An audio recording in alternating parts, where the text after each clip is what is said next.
বেশ কয়েকদিন হয়ে গেল, এবার আমার ডিম পাড়ার সময় এসে গেছে। যাই, একটা ভালো গাছের সন্ধান করি।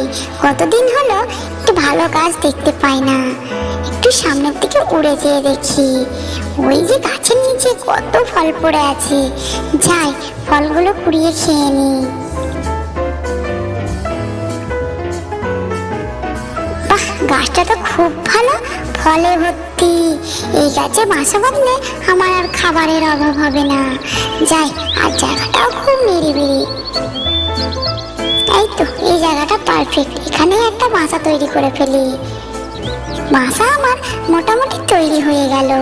এখানে ডিম পাড়ি। যাক, খুব শান্তি, খুব সুন্দর জায়গা, নিরিবিলি, কোথাও কোনো আওয়াজ নেই, খুব সুন্দর। এখানে ডিম পেড়ে খুবই শান্তি পাচ্ছি। যাই, একটু বাইরের দিকে ঘুরে আসি।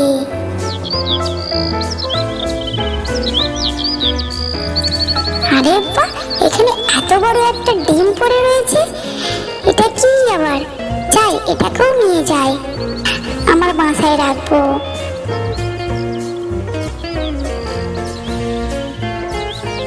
আরে এত বড় ডিম আমার বাসায় ধরবে না, বরং বাসার নিচেটা রাখবো।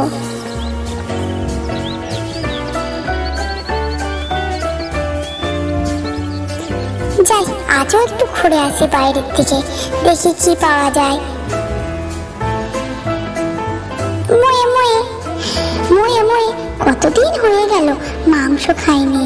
যাই, মাংস পাই কি একটু ঘুরে গিয়ে দেখে আসি। আরে বাহ, এ তো মেঘনা চাইতে জল। এখানে একটা পাখির বাসা। ডিমগুলো ফাটবোই হয়ে এসেছে। দেখি, ময়ে ময়ে, উফ, কচি কচি মাংস।